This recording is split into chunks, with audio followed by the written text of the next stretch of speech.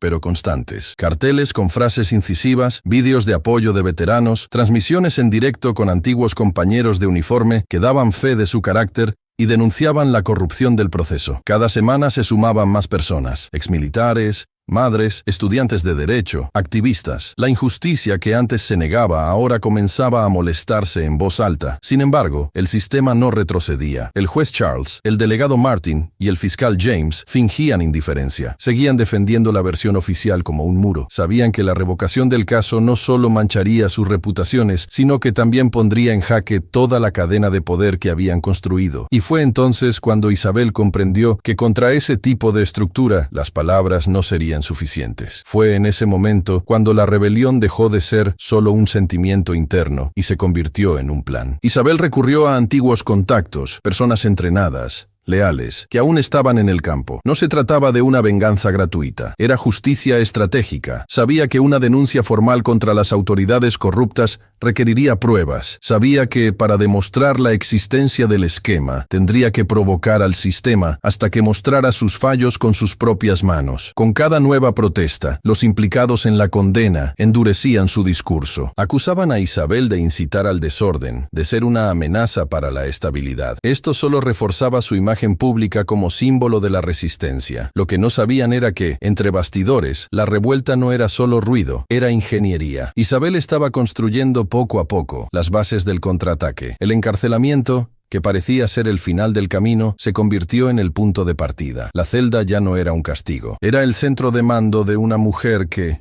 incluso de rodillas ante la injusticia, nunca permitió que doblegaran su conciencia. La chispa que se encendió en su pecho aquel día se convertiría en un incendio, y no se detendría hasta que cada rostro detrás de la injusticia quedara expuesto a la luz de lo que realmente era. Dentro de los muros de la prisión, Isabel mantenía un silencio estratégico. Pasaba por otra de las tantas inspecciones diarias, sin mostrar ningún cambio en su rostro, sin levantar sospechas, sus ojos siempre atentos a los detalles, horarios de cambio de turno, fallos en las cámaras de seguridad, rutas de patrulla, el ritmo de los pasos de cada guardia. No era paranoia, era lectura táctica. Así era como operaba en cualquier misión. Y ahora, incluso con el cuerpo preso, su mente era libre. Y más que libre, afilada. Sabía que el tiempo era su aliado y también su mayor riesgo. Las protestas crecían, pero las instituciones seguían blindadas, protegiendo a Charles, James y Martin con el escudo del protocolo. Mientras tanto, su imagen era cuidadosamente difamada entre bastidores, como alguien inestable, que representaba un peligro para el orden. Isabel comprendió entonces que para romper ese ciclo tenía que actuar desde fuera. Era hora de hacer lo impensable, no como un acto desesperado, sino como una operación calculada, legítima y precisa. La misión, recuperar su libertad y darle la vuelta al juego. En silencio, activó códigos antiguos, señales que solo unos pocos de confianza sabrían interpretar. Hombres y mujeres que le debían más que favores, le debían gratitud. Gente que había servido con ella en misiones clasificadas, que había visto de cerca su liderazgo, su valentía y que ahora no dudaría en actuar. Exmiembros de fuerzas especiales, operadores entrenados, estrategas que vivían al margen de las noticias, pero con una presencia viva entre bastidores de la seguridad nacional. La respuesta llegó en forma de un movimiento invisible. En menos de 3 días, las señales fueron recibidas, descodificadas y activadas. Se comenzó a armar un plan fuera de la prisión, con una precisión casi militar. No era un rescate cinematográfico, ruidoso o destructivo. Era algo pensado para durar pocos minutos, pero construido con meses de confianza, códigos silenciosos y movimientos sutiles. Ningún civil debía involucrarse, ningún guardia debía resultar herido. El objetivo era uno solo: sacar a Isabel, rápido, limpio y definitivo. En la noche elegida, la unidad penitenciaria funcionaba con normalidad. Los guardias estaban distraídos con juegos en la sala de vigilancia, los pasillos estaban casi vacíos y el ala femenina estaba en silencio profundo. A las 02:47, la subestación eléctrica de la prisión sufrió un cortocircuito momentáneo. 3 segundos de caída parcial del sistema de iluminación. Nada grave, pero suficiente para provocar una breve reconfiguración de las cámaras de vigilancia. 30 segundos después, una furgoneta de mantenimiento entró por el lateral del patio exterior, con documentos falsos, uniformes auténticos e identificaciones convincentes. Los guardias de la puerta ni siquiera preguntaron. No era raro que los técnicos realizaran correcciones en el sistema durante la noche. Dentro de la furgoneta había 3 agentes, cada uno con una función específica. Uno de ellos había trabajado con Isabel en operaciones en Oriente Medio. Otro era especialista en desactivación de sistemas de seguridad electrónicos. El tercero, un exagente encubierto de la Marina, tenía contactos internos que le proporcionaron un mapa actualizado del ala donde se encontraba ella. Sabían que tenían como máximo 5 minutos, ni uno más, y sabían que, una vez iniciada la operación, no habría vuelta atrás. En la celda 217B, Isabel ya estaba preparada. Desde la tarde anterior, fingía sentirse mal. La llevaron a la enfermería interna y, como estaba previsto, regresó a la celda debilitada, lo que hizo que los guardias le prestaran menos atención. A las 02:50, exactamente en el minuto previsto, se oyó un chasquido metálico en la puerta. Se levantó sin dudar. La cerradura había sido desactivada a distancia. La puerta se abrió y 2 de los agentes entraron en perfecta sincronía. No intercambiaron ni una palabra, solo gestos. Isabel se vistió rápidamente con el uniforme oscuro que le entregaron, se recogió el pelo y se ajustó los auriculares. Salieron por el ala trasera donde el tercer agente ya había desactivado las cerraduras secundarias. No hubo alboroto, no hubo confrontación. En menos de 3 minutos, Isabel ya estaba fuera de la unidad, escondida bajo la carrocería de la furgoneta, entre paneles falsos. El vehículo partió como si nada hubiera pasado. Un simple mantenimiento nocturno. Nadie sospechó nada. La furgoneta se dirigió a un almacén abandonado en las afueras de la ciudad, donde Isabel bajó, respirando ahora el aire de la noche como si fuera la primera vez en años. Su rostro mantenía la calma de quien no ha perdido el control en ningún momento, pero sus ojos ardían con la verdad. La habían sacado de la cárcel no por impulso, sino por estrategia, y ahora era libre, y con la libertad en sus manos, llegaría la siguiente fase, la justicia. Los agentes se despidieron con gestos breves. No eran hombres de discursos. Sabían que se trataba de una misión personal y que, a partir de ese momento, Isabel actuaría por su cuenta. En la soledad de la madrugada, se sentó en uno de los bancos rotos del cobertizo y observó el cielo durante unos instantes. Había estrellas arriba y el silencio a su alrededor parecía respetar su presencia. Pensaba en todo lo que había perdido, el honor mancillado, el cargo suspendido, la confianza pública destruida, pero ahora también pensaba en lo que podía recuperar y en lo que tenía que afrontar. El sistema había mostrado su peor cara, había falsificado verdades, corrompido juicios y enterrado la justicia bajo conveniencias, pero con la libertad conquistada, Isabel no solo pretendía limpiar su nombre, pretendía exponer cada rostro que había participado en la farsa. No buscaba la destrucción, buscaba la revelación, y para ello tendría que actuar como siempre había actuado, con precisión, paciencia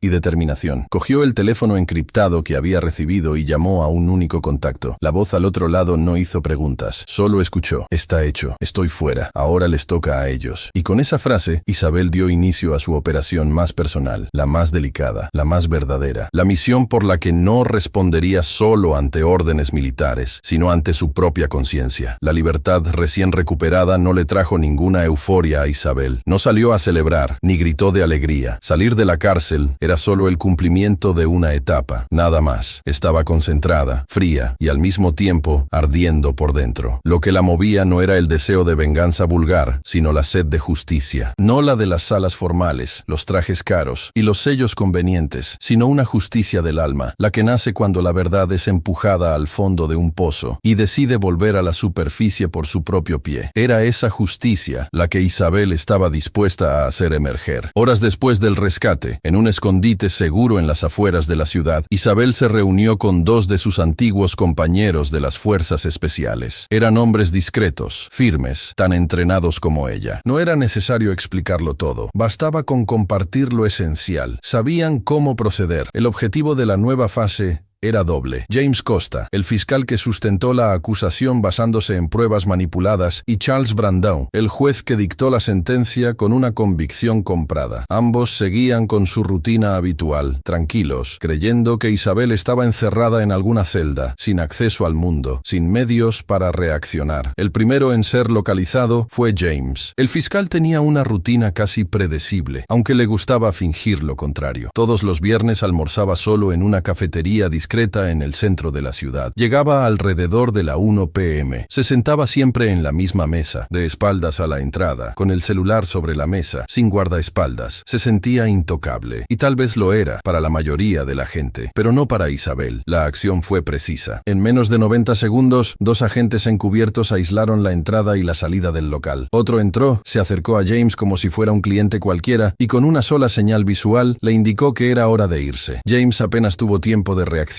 Un coche ya lo esperaba fuera. Cuando se dio cuenta de lo que estaba pasando, ya tenía los ojos vendados y las manos atadas. No hubo agresión ni caos, solo control. Mientras tanto, otro grupo se dirigía a la casa de Charles, el juez. La propiedad estaba rodeada de altos muros y vigilada constantemente, pero Isabel tenía en sus manos el plano de la casa, proporcionado discretamente por alguien del equipo de seguridad del tribunal. Sabía por dónde entrar, sabía dónde estaba cada punto ciego. Charles estaba en la piscina cuando fue sorprendido. Estaba en casa, relajado, ajeno a la tormenta que estaba a punto de caer sobre él. En pocos minutos, también fue sacado sin alboroto, llevado con discreción, para no dejar rastro. Ambos fueron llevados a una propiedad aislada, en las afueras de un distrito rural. Una casa abandonada desde hacía años, con paredes agrietadas, ventanas cubiertas con tablas, y un silencio que hacía que incluso el aire pareciera más denso. Allí, lejos de cualquier posibilidad de interferencia externa, Isabel los enfrentaría por primera vez desde el día del juicio. Estaban atados, sentados uno frente al otro, aún atónitos, tratando de entender cómo era posible todo aquello. Hasta entonces, se habían sentido protegidos por sus posiciones, respaldados por un sistema que castiga a quienes desafían, pero que perdona a quienes manipulan, siempre y cuando la manipulación favorezca a los de siempre. Isabel entró en la sala con paso firme. No tenía prisa. Sabía el peso que causaba su presencia. Los dos levantaron la vista y, por primera vez, vieron a la mujer a la que habían intentado enterrar en el silencio institucional. No llevaba uniforme. Vestía ropa sencilla, pero su postura lo decía todo. Su mirada era cortante, pero serena, y su voz, cuando habló, sonó con una calma aterradora. Saben lo que han hecho. Saben que el proceso ha sido manipulado. Saben que han mentido, que han silenciado pruebas, que me han convertido en una amenaza para proteger sus propios intereses. James intentó justificarse. Mencionó la gravedad de la acusación, las pruebas, los vídeos. Pero Isabel fue directa. Las únicas pruebas que presentaron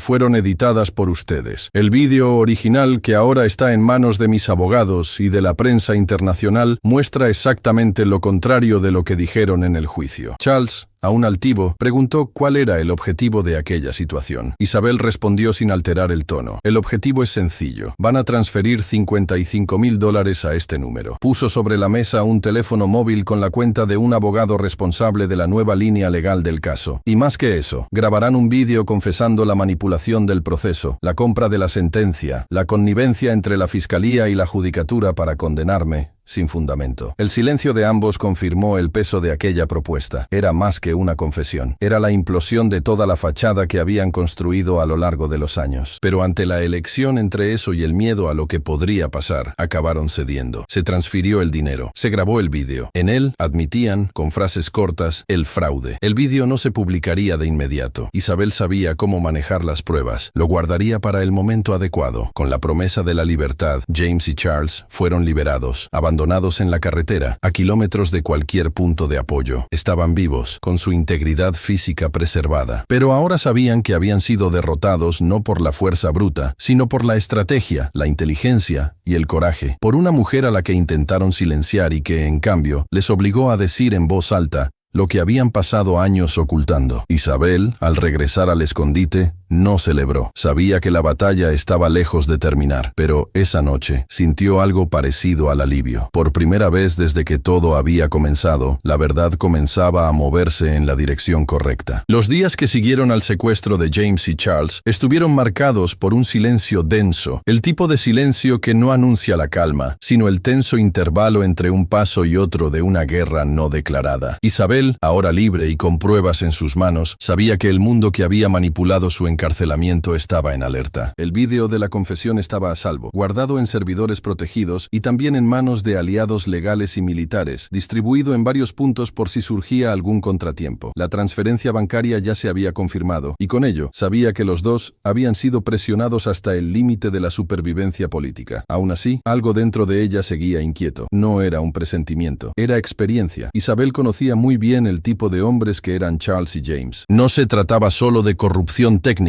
sino de vanidad moral. Los hombres como ellos, cuando son desenmascarados, no sienten arrepentimiento, sino sed de venganza. No sabían perder, y al ser liberados, incluso después de confesarlo todo, Isabel sabía que existía una peligrosa posibilidad de que, en lugar de cumplir su palabra, decidieran tomar represalias. La libertad que les había concedido era una prueba, un hilo de confianza tendido sobre el abismo, y ella estaba preparada por si decidían cortarlo. Desde su escondite, en un lugar aislado del interior, Isabel lo seguía todo desde la distancia. Noticias, foros jurídicos, rumores en los bastidores militares. Estaba conectada, sin exponerse. Esa noche, bajo una tenue luz que iluminaba los mapas y documentos sobre la mesa, activó uno de los canales de comunicación más seguros que tenía. Marcó el número que James había utilizado para confirmar la transferencia. Al otro lado, él respondió. El silencio se prolongó durante un instante, antes de que ella hablara con la frialdad de quien sabe lo que tiene entre manos. James, te estoy dando una oportunidad. Charles y tú lo habéis confesado. Tienen el vídeo. Han hecho la transferencia. Ahora hagan lo que prometieron. Aparezcan en público. Corrijan el engaño. Hubo una pausa. Luego una respiración pesada. Él no respondió con ira, pero tampoco respondió con culpa. Solo dijo, con ironía disimulada, ya conseguiste lo que querías, Isabel. Ahora le toca a la justicia. Ella cerró los ojos por un segundo. La respuesta no solo era evasiva, era una advertencia de que no harían nada, que volverían a sus escenarios, a sus versiones, a sus poses de respetabilidad. Era una bofetada con guantes blancos. E Isabel lo entendió. No iban a confesar. Peor aún, la denunciarían. Esa misma semana, la denuncia fue formalizada. James y Charles comparecieron juntos en la oficina del fiscal general y relataron que habían sido secuestrados por un grupo armado vinculado a la exgeneral Isabel Nascimento, que los habían coaccionado para realizar una transferencia financiera bajo amenaza y grabar un vídeo bajo presión. Presentaron documentos, informes médicos, audios editados, una obra de teatro perfectamente escenificada. La denuncia circulaba ahora por los canales oficiales. El sistema que antes los había protegido, ahora se movilizaba de nuevo para dar credibilidad a su papel de víctimas. Cuando la noticia llegó a Isabel, a través de un periodista militar con el que mantenía contacto seguro, no se sorprendió. Ella lo había advertido, y ellos la ignoraron. Eligieron la mentira de nuevo, incluso después de todo. Eligieron el camino más peligroso, desafiar a una mujer que ya no tenía nada que perder, pero que llevaba dentro la capacidad de hacer que el mundo escuchara lo que nadie quería decir. Sentada en el mismo galpón donde había articulado la operación de rescate, Isabel miró los documentos esparcidos frente a ella. Cada papel contenía una etapa de la podredumbre del proceso, cada nombre era una pieza del rompecabezas institucional que había sido manipulado en su contra. No era solo un caso personal, era un símbolo, y por eso eso tenía que ir más allá. Ya no podía ser solo una protesta discreta o un movimiento entre bastidores. Era necesario exponerlo, y para ello necesitaría algo que fuera más allá de las pruebas, visibilidad. Pero antes cogió el teléfono y marcó por última vez el número de Charles. Cuando él respondió, no esperó a que dijera nada. Habéis tomado una decisión. Yo os di una oportunidad. No era chantaje, era justicia. Pero habéis preferido volver a mentir, y ahora tendréis que afrontar las consecuencias. Y ya no será entre nosotros tres, será ante todo el país. Y luego colgó. Esa noche, Isabel grabó un vídeo, sentada frente a una cámara, con la postura erguida, la voz firme y sin disimulo alguno. Contó su historia de principio a fin. Contó cómo la abordaron en el supermercado, la agresión, la huida, el juicio viciado, la condena absurda. Mostró fragmentos del vídeo de la audiencia y los contrastó con los vídeos reales del día de la detención. Explicó cómo se organizó para su propio rescate y finalmente reveló la confesión grabada de Charles y James. Ese vídeo sería su grito definitivo, pero también era un dossier, un acto público de resistencia. Envió el vídeo a 4 medios de comunicación independientes. Todos sabían quién era ella y todos estaban esperando algo. La verdad era que incluso los que no se manifestaban ya sospechaban de lo que había sucedido y ahora tenían lo que necesitaban para actuar. Isabel se recostó en la silla, agotada, pero en paz. Había dado el aviso. Ellos habían elegido ignorarlo. Ahora, todo el país vería lo que pasa cuando dos figuras de la cúpula de la justicia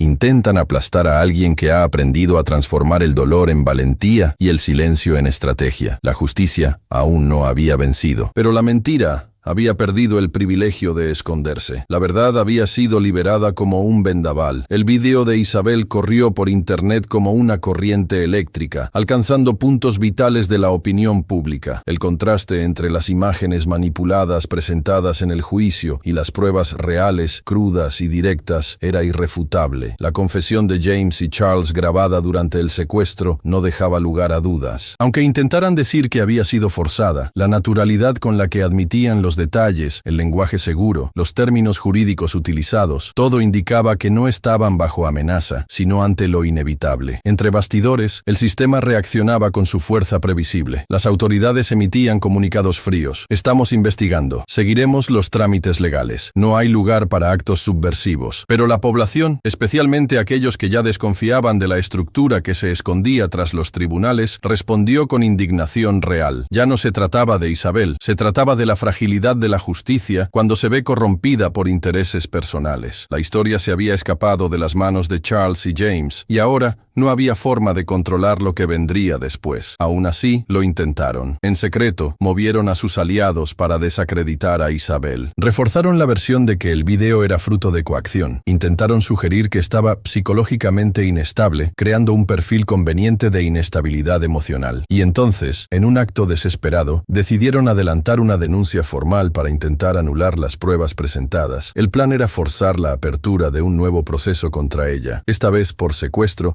y formación de organización criminal. Pero Isabel lo sabía incluso antes de que presentaran la solicitud. Sus fuentes dentro del sistema seguían atentas, y ante la nueva ofensiva, comprendió que las palabras ya no bastaban. La confesión no les conmovió. El llamamiento a la conciencia fue ignorado. El rescate que había llevado a cabo con honor y sin violencia se utilizaba ahora como arma en su contra. James y Charles habían cruzado una línea, y ella también estaba dispuesta a cruzar otra. Fue entonces cuando Isabel tomó la decisión más difícil y quizás la más estratégica de todo su viaje: atacar el punto débil de cualquier imperio, la familia, no como un acto de destrucción, no para causar dolor gratuito, sino para exponer de una vez por todas el teatro moral que James y Charles habían mantenido durante años. Hombres que hablaban de ética en los tribunales, pero sostenían mentiras en casa. Hombres que pronunciaban discursos sobre la protección de la sociedad, pero guardaban silencio ante el abuso del sistema. Isabel no iba a actuar con crueldad, iba a actuar con precisión, como una cirujana. El plan era sencillo: hacer que los propios hijos, esposas y familiares de estos dos hombres vieran de cerca lo que realmente eran y exponerlo al mundo. La operación se organizó en solo 2 días. Antiguos agentes que aún confiaban en Isabel proporcionaron la ubicación, las rutinas y los mapas de acceso. Las familias de ambos estaban en sus casas, tranquilas, confiadas en que estaban protegidas por apellidos influyentes. Pero lo que no sabían era que estaban a punto de enfrentarse a una parte de la historia que les había sido ocultada. La parte en la que sus maridos, padres y hermanos, eran cómplices de la destrucción de una mujer inocente. La primera acción se dirigió a la casa de Charles. Su esposa, una mujer refinada, conocida en la alta sociedad por su labor en causas benéficas, estaba en casa con sus 2 hijos adolescentes. La operación fue limpia. 2 agentes disfrazados de repartidores accedieron al condominio, entraron en silencio y pidieron a todos que mantuvieran la calma. No hubo heridos ni gritos, solo instrucciones claras. Estamos aquí solo para pedirles que escuchen. Al otro lado de la ciudad, se accedió a la casa de James de manera similar. Su esposa, su anciano padre y su hija de 6 años fueron abordados con respeto. No se exhibió ningún arma, no se profirió ninguna amenaza. Fueron llevados al mismo lugar donde Charles y James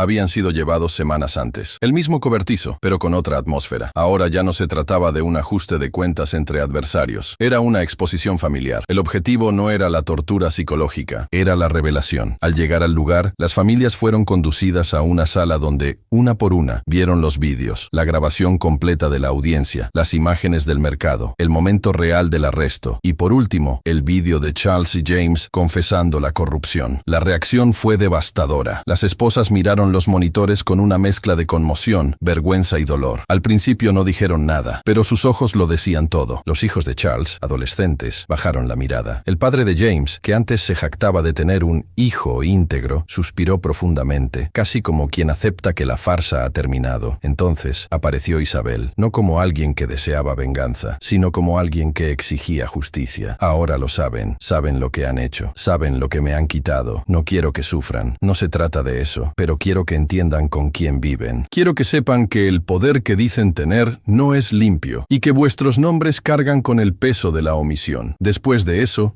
todos fueron llevados de vuelta a casa, sin violencia, sin exposición pública, solo conciencia. Y a veces, la conciencia es el castigo más profundo. 2 días después, presionados por sus propias familias y viendo cómo la opinión pública se volvía en su contra, James y Charles cedieron. Esta vez no por miedo, sino por un colapso interno. Acudieron a la prensa, confesaron, admitieron que habían comprado la condena de Isabel, admitieron que habían manipulado los hechos, admitieron que habían querido silenciarla porque era un riesgo. Y así, ante todo el país, la verdad se arrodilló ante Isabel Nascimento. La audiencia que en otro tiempo había sido escenario de la condena de Isabel Nascimento, sería ahora el escenario de un giro que nadie, ni siquiera los artífices de la injusticia, podrían controlar. Los pasillos del tribunal, antes fríos e indiferentes, parecían esa mañana cargados de una tensión espesa, de esas que preceden a los grandes seísmos. En los alrededores del edificio, la gente se reunía, esta vez no con la curiosidad superficial de un escándalo mediático, sino con el peso del testimonio de quienes habían visto, sentido y creído que por fin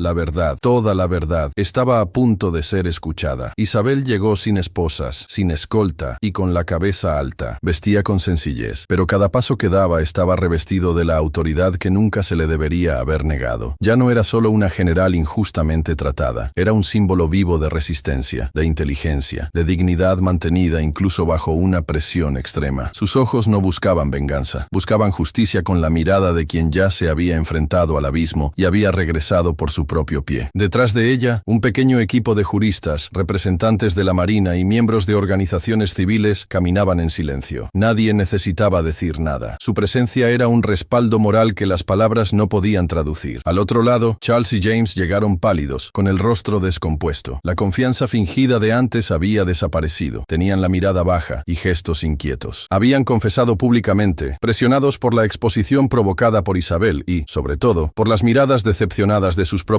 familias. Aquello era un tribunal, pero para ellos, aquel día también era un espejo, un lugar donde se verían obligados a enfrentarse a lo que se habían convertido. La jueza que presidía la nueva audiencia, una sustituta temporal designada tras la destitución de Charles, abrió la sesión con objetividad. No hubo espectáculo, todo fue seco, directo, formal, pero incluso la formalidad cargaba con el peso de la urgencia. El caso había adquirido proporciones nacionales y el tribunal estaba bajo escrutinio. Lo que sucediera en esa sala no quedaría entre cuatro paredes. Millones de ojos atentos lo seguían desde fuera. Los abogados de Isabel comenzaron con la presentación de las pruebas, el vídeo original del abordaje en el mercado, sin cortes, que mostraba que Isabel nunca intentó robar ningún vehículo, los registros del coche a su nombre, la grabación de la llamada a emergencias, en la que ella suplicaba calma y una explicación, los exámenes médicos que demostraban las lesiones causadas por las agresiones, los informes de las imágenes manipuladas utilizadas por la acusación. Cada documento que se ponía sobre la mesa era una pieza retirada del engranaje que había condenado a una inocente. Y entonces llegó el punto de ruptura, la proyección de la grabación,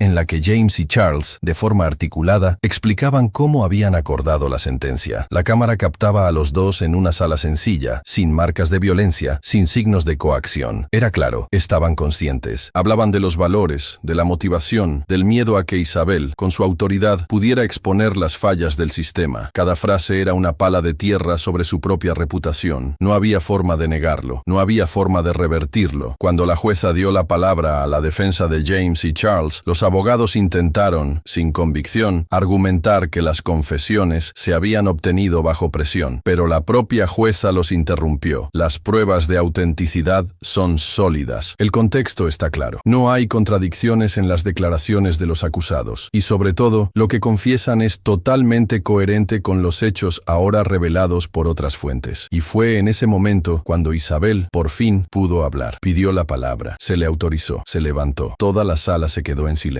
No porque lo pidiera la jueza, sino porque todos sintieron que ese era el momento decisivo. Miró al frente y dijo con voz firme: durante meses he permanecido en silencio. Me han esposado, humillado, reducido. No por un delito, porque no he cometido ninguno, sino porque soy una mujer negra, militar, con voz firme, que no acepta que la encasillen donde no le corresponde. Me han acusado de agresiva, pero solo he reaccionado ante la injusticia. Me han pintado como una amenaza, pero lo único que he hecho ha sido defenderme. Hoy estoy aquí no solo para demostrar mi inocencia, sino para mostrar lo que sucede cuando la justicia se doblega ante el ego, los prejuicios y la corrupción. No solo se violó mi libertad, se violó la verdad. Y yo luché por ella. Luché sin odio, pero con disciplina. Porque la verdad, señores, no necesita gritos, solo necesita ser dicha. Al terminar, volvió a su sitio. No lloró, no sonrió, solo respiró hondo. Era la victoria silenciosa de quien nunca dejó de creer que la resistencia también es un acto de amor propio. La jueza leyó el veredicto final. Este tribunal reconoce la nulidad del juicio anterior. Isabel Nascimento queda oficialmente absuelta de todos los cargos. La sentencia que la condenó fue fruto de la manipulación, la coacción y el fraude judicial. Se hizo una pausa. Además, James Costa y Charles Brandão son condenados por los delitos de prevaricación, falsedad ideológica y fraude procesal a una pena de 7 años de prisión, sin derecho a la progresión inmediata del régimen. Al escuchar la sentencia, los dos hombres no protestaron, no gritaron, no discutieron, solo bajaron la cabeza, no porque finalmente hubieran comprendido, sino porque sabían que ya no podían fingir. Isabel, al salir del tribunal, fue recibida por una multitud en silencio. No era un aplauso ensordecedor, era reverencia, era respeto. Miró brevemente al cielo, y luego siguió su camino entre la gente, como quien no lleva medallas, sino cicatrices, y cada una de ellas, ahora, estaba justificada. La verdad había vencido, no por milagro, sino porque alguien tuvo el valor de no renunciar a ella. Charles Brandão y James Costa estaban sentados, uno al lado del otro, en un rincón de la sala, con los uniformes naranjas de los reclusos y los ojos hundidos de quienes ya no tenían control sobre ninguna narrativa. El mundo que habían construido con discursos polvorientos, manipulaciones procesales y alianzas de conveniencia se había derrumbado ante ellos, y sabían exactamente quién había abierto la primera grieta. Isabel entró sin prisa, llevando solo una pequeña carpeta bajo el brazo. Saludó a los agentes de seguridad con un ligero gesto, y se sentó frente a los dos. La sala, aunque limpia, olía a óxido y moho antiguo, como si el aire mismo estuviera impregnado de las mentiras que allí se habían contado. Era un espacio que nunca había sido hecho para la verdad, y ahora, irónicamente, era el escenario donde ésta se presentaba en carne y hueso. Los miró sin decir nada durante los primeros segundos. Dejó que el silencio hiciera lo que ninguna palabra habría sido capaz de hacer: exponer la vergüenza. Charles desvió la mirada. James intentó sostener la mirada, pero flaqueó. Estaban diferentes. La arrogancia en sus hombros ya no estaba allí. El traje y la toga habían sido sustituidos por costuras gastadas. El tono de voz, antes cínico, ahora era vacilante, casi apagado. Isabel abrió entonces la carpeta y sacó una copia impresa del informe oficial de la sentencia que los condenaba. La puso sobre la mesa y la empujó lentamente, hasta que ambos pudieron verla. Luego sacó una segunda hoja, la nota firmada por el Ministerio de Defensa, que la reintegraba al cargo de general, con todos los derechos restituidos, incluidas las promociones y los beneficios retroactivos. Por último, sacó un pequeño sobre blanco. Dentro había una sola imagen, una fotografía de la multitud reunida fuera del tribunal, con los puños en alto, aplaudiendo su inocencia. Entonces habló, con voz firme y grave como el acero pulido. Querían que me callara. Querían verme esposada, borrada, destruida. Pero ahora lo están viendo. La historia no se doblega ante el miedo. He vuelto. Y no solo he vuelto más fuerte, más respetada, más escuchada que nunca. Charles respiró hondo. Intentó decir algo, pero Isabel lo interrumpió con la mirada. No están presos solo por corrupción. Están presos por cobardía. Cobardía por esconderse detrás de cargos, por crear una verdad paralela, por usar el sistema como escudo. Y lo peor, lo hicieron creyendo que nadie tendría el valor de enfrentarse a ustedes. Se levantó, se acercó a la ventana de la sala, pequeña, protegida por rejas, y miró al cielo. La luz del atardecer entraba inclinada, dorando todo con un brillo suave, casi solemne. El tipo de luz que solo aparece cuando la verdad encuentra espacio para respirar. Me llamaron amenaza. Lo soy. Pero no como ustedes pensaban. Soy una amenaza para quienes hacen del poder un escondite. Soy una amenaza para quienes creen que negro, mujer y militar no pueden ser sinónimos de liderazgo. Soy una amenaza para quienes piensan que un uniforme solo sirve si se usa en silencio. Luego se dio la vuelta y se dirigió hacia la puerta. Pero antes de salir, miró por última vez a los dos hombres. No he venido aquí para humillaros. He venido para recordaros lo que habéis intentado olvidar. Que la justicia es un camino largo, pero siempre encuentra el camino de vuelta. Y cuando lo encuentra, no hay celda que pueda ocultar el rostro de quienes han intentado esconderse de ella. Al salir de la sala, Isabel sintió que su respiración cambiaba. No era alivio.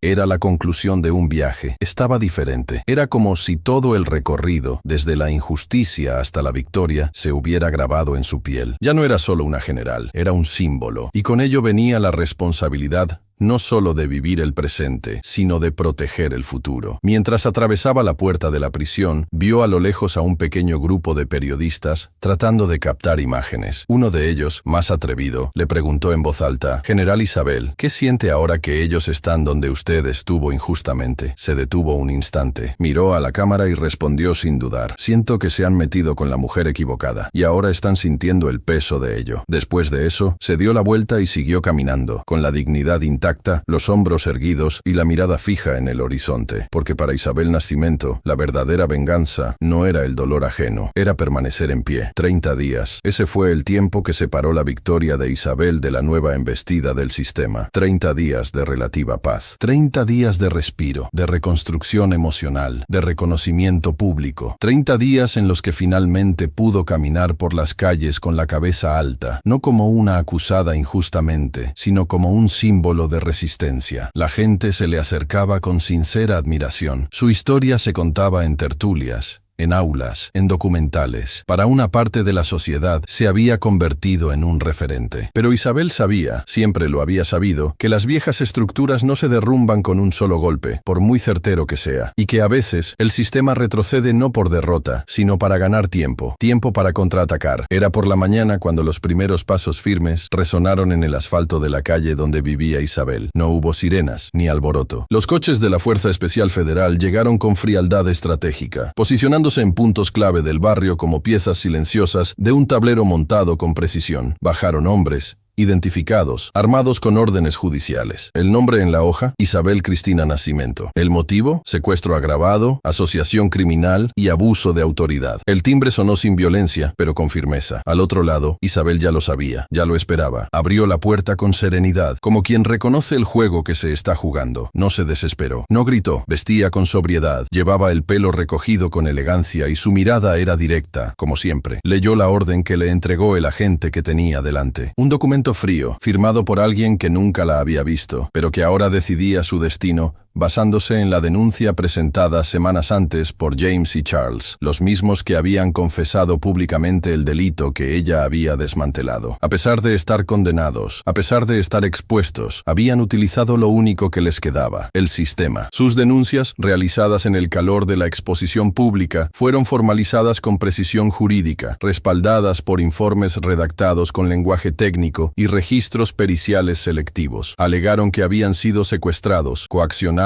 y amenazados. E incluso con pruebas de lo contrario, la justicia, o parte de ella, decidió que había material suficiente para reabrir el caso, pero no para investigar a Isabel, para procesarla. Mientras la llevaban de vuelta al coche oficial, Isabel sentía el aire pesando sobre sus hombros, no por el arresto en sí, sino por la confirmación de que la estructura no estaba dispuesta a aceptar la derrota. Había algo más cruel que la condena, la insistencia. La maquinaria judicial no toleraba la desobediencia de quienes no habían nacido en los pasillos privilegiados. Y cuando alguien se atrevía a cambiar las reglas del juego, la reacción era un contraataque meticuloso, revestido de legalidad, pero alimentado por el resentimiento. En la sede de la Policía Federal, el ambiente era formal. No hubo violencia física, pero tampoco hubo acogida humana. Era el teatro de la neutralidad. Allí, Isabel fue fichada una vez más, fotografiada, registrada. Se le hicieron preguntas, se anotaron las respuestas. Ella lo contó todo. Dijo que no había secuestrado a nadie, que nadie había resultado herido, que los propios hombres habían confirmado sus palabras. Dijo que los vídeos estaban disponibles, pero el silencio de los agentes lo dejaba claro. No estaban allí para escucharla, estaban allí para cumplir órdenes. Se llevaría a cabo la investigación. La justicia, esa que se amolda a los vientos de la conveniencia, decidiría. En los días siguientes, la noticia fue portada, pero el tono había cambiado. Ahora, los periódicos hablaban de un revés en la trayectoria de Isabel. Hablaban de la controversia que rodeaba sus acciones. La heroína, para muchos, se convertía de nuevo en sospechosa. La opinión pública, siempre volátil, comenzó a dividirse. E Isabel, que había pasado años construyendo una sólida reputación, se veía de nuevo ante el reto de demostrar lo que era evidente. En la audiencia preliminar, la fiscalía, esta vez encabezada por un nuevo fiscal, trataba a Isabel con la frialdad de quien quiere borrar matices. Ignoraban los vídeos, ignoraban el contexto, ignoraban los abusos que había sufrido. Alegaban que el fin no justificaba los medios, que, a pesar de todo, ella no tenía derecho a actuar por su cuenta. La defensa se mantuvo firme, presentó cada prueba, cada contexto, cada testimonio, pero la balanza volvía a inclinarse. El juicio era inevitable. La nueva sentencia llegó con el peso de la ironía. 2 años de reclusión, en régimen semiabierto, por secuestro, incluso sin pruebas de agresión, y por el uso de la estructura militar en beneficio propio, sin haber movilizado formalmente ninguna unidad oficial. La acusación de abuso de autoridad fue aceptada, basándose en declaraciones que ni siquiera fueron validadas por testigos imparciales. En el tribunal, mientras leía la nueva decisión, Isabel no apartó la mirada. Aceptó la sentencia como quien sostiene un escudo, con firmeza, pero sin ilusiones. Sabía lo que estaban haciendo, y sabía que eso no era solo contra ella, era contra la idea de que alguien como ella, una mujer negra, instruida, estratégica, independiente, pudiera ganar sin pagar el precio más alto. Al salir de la audiencia, James y Charles estaban presentes. A pesar de haber sido condenados, a pesar de la vergüenza, estaban allí, observando. Cuando la vieron salir, se rieron. Era una risa pequeña, casi tímida, pero llena de veneno. Como si dijeran, el mundo gira, Isabel. Ella los miró fijamente. Por un instante, pensó en todo lo que había vivido, en cada golpe, cada silencio, cada injusticia. Pensó en las noches en la celda, en los ojos de su madre, en los rostros de quienes creyeron en ella, y también pensó en los que vendrían, jóvenes que, al ver su historia, entenderían que luchar no es una opción, es una necesidad. El mundo gira, sí, respondió en voz baja, más para sí misma que para ellos, pero yo he aprendido a girar con él, sin caer. Y con eso, volvió a entrar entre los barrotes, no como acusada, sino como resistencia. Las calles de Atlanta, tan vibrantes durante el día, se sumían en un silencio denso en las primeras horas de la madrugada. Era a esa hora cuando Jorge Nascimento, hermano de Isabel, solía salir. Caminar era para él más que un hábito. Era una forma de recalibrar la mente, mantener los sentidos agudos y conservar una paz que solo los veteranos de guerra entienden. Jorge era como Isabel, entrenado, disciplinado y estratégicamente letal. Pero a diferencia de ella, que ahora operaba en las altas esferas de la Marina, Jorge prefería mantenerse entre bastidores, como una sombra al lado de la justicia. Esa noche, como tantas otras, Jorge siguió el mismo camino urbano que bordeaba una zona arbolada cerca de la base residencial donde vivía. No tenía comunicación activa, como hacía a propósito para tener momentos de silencio. Nada sugería peligro. El barrio estaba vigilado, la patrulla era rutinaria y el vecindario tranquilo. Pero esa noche, Atlanta tenía un ambiente diferente. El viento parecía contener algo más denso, como si anticipara la llegada de un peso que nadie había invitado. Al otro lado de la ciudad, en un almacén alquilado con documentos falsos,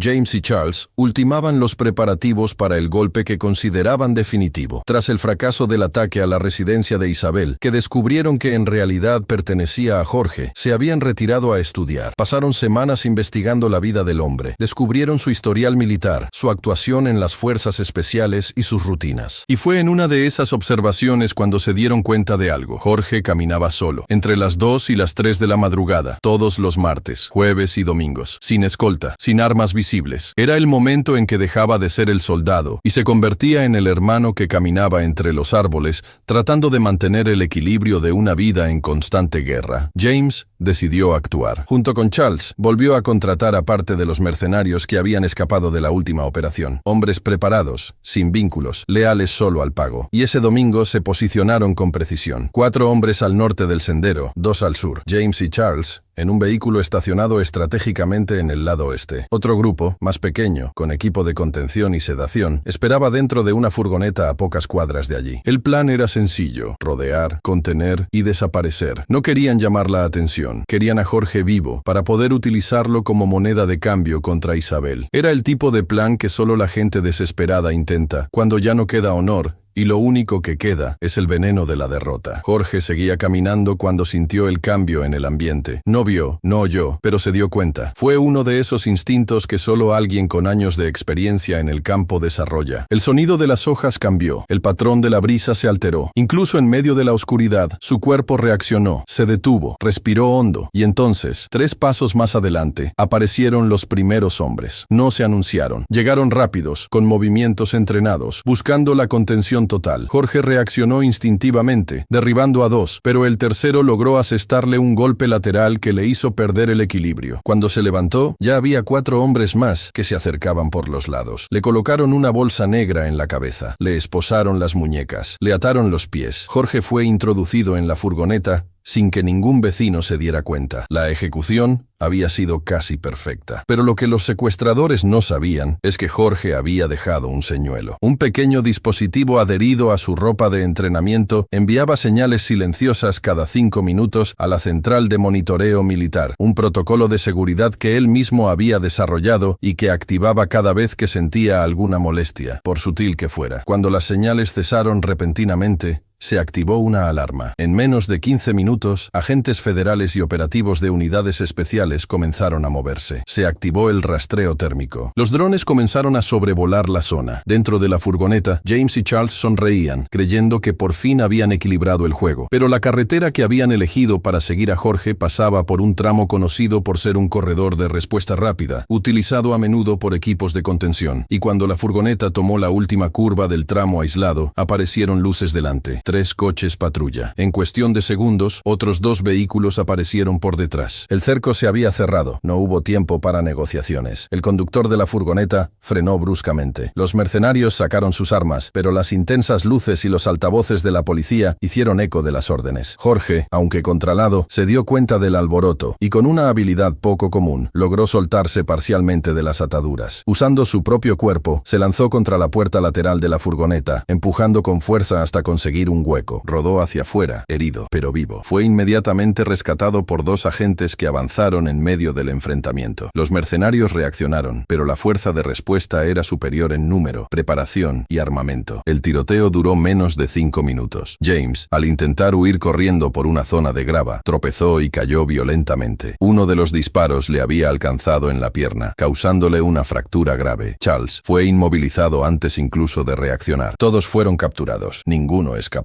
La operación terminó con la frase que Jorge escuchó entre jadeos mientras lo llevaban a la ambulancia. El enemigo ha vuelto, pero nunca supo con quién estaba tratando. James estaba en una camilla, pálido, con la mirada perdida. El disparo en la pierna no había sido mortal, pero le había causado daños permanentes. Los médicos lo confirmaron. Nunca volvería a caminar igual. La fractura, sumada a la lesión interna, le había afectado los nervios. Charles, aunque físicamente ileso, estaba devastado psicológicamente. Los 2 hombres que un día día fueron amos del tribunal, arquitectos de la manipulación, ahora estaban reducidos a dos cuerpos silenciosos, rodeados de agentes, esposas y documentos que narraban, con implacable precisión, el rastro de crímenes que habían dejado atrás. Los medios de comunicación, que en el pasado habían dudado en contar la verdad, ahora se centraban en cada detalle de la captura. Los titulares presentaban la operación como un logro ejemplar de las fuerzas militares y federales. Jorge Nascimento, antes una figura anónima para el público,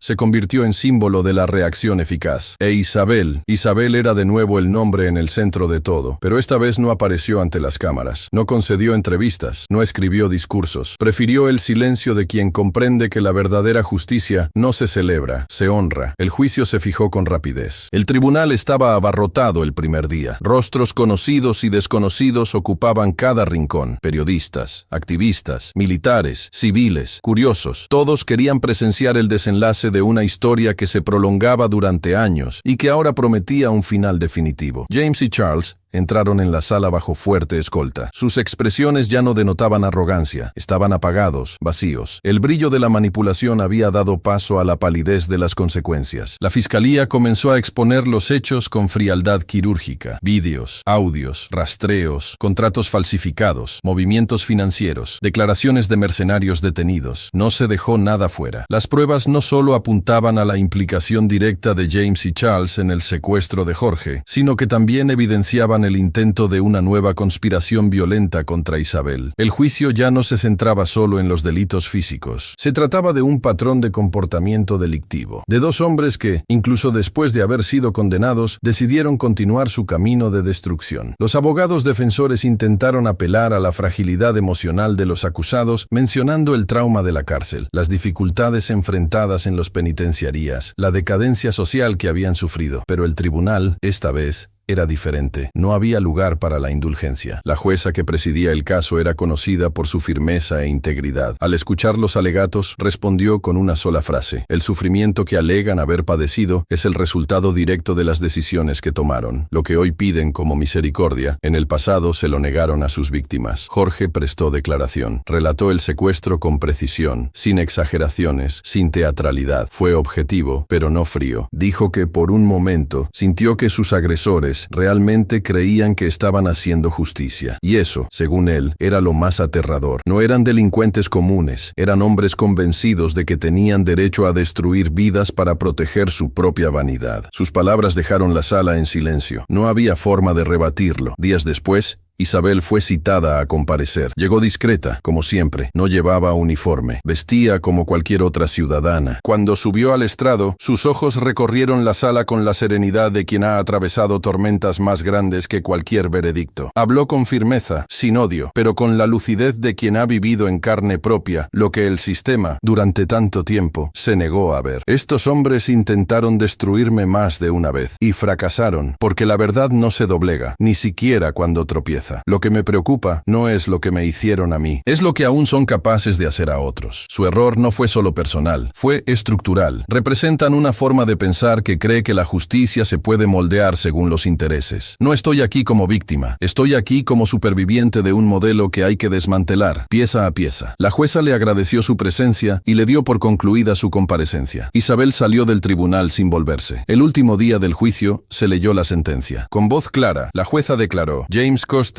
y Charles Brandão son condenados a cadena perpetua en régimen cerrado por intento de secuestro, asociación criminal, conspiración contra un funcionario público y reincidencia en prácticas de obstrucción judicial. Pierden el derecho a recursos privilegiados, no tendrán progresión de pena y quedan impedidos para ejercer cualquier cargo público por tiempo indefinido. Al escuchar la sentencia, Charles cerró los ojos, como quien finalmente acepta el final. James solo miró al frente, con el rostro inmóvil. Nada que decir, nada que objetar, porque en el fondo sabían que no estaban allí por casualidad ni por injusticia. Estaban allí por elección, por arrogancia, por haber hecho del odio un proyecto de vida. Y ese proyecto Finalmente, se había derrumbado. La sala del tribunal se vació lentamente. Afuera, una multitud silenciosa observaba a Isabel. Algunos la saludaban con la mano, otros solo la miraban con respeto. Ella pasó entre todos con la dignidad de quien no tiene nada que demostrar. Y ese día, la historia dejó claro: los que eligen el camino de la destrucción acaban sepultados por sus propios escombros. James y Charles no solo fueron condenados por la justicia, fueron devorados por el rencor que cultivaron como arma. E Isabel permaneció íntegra.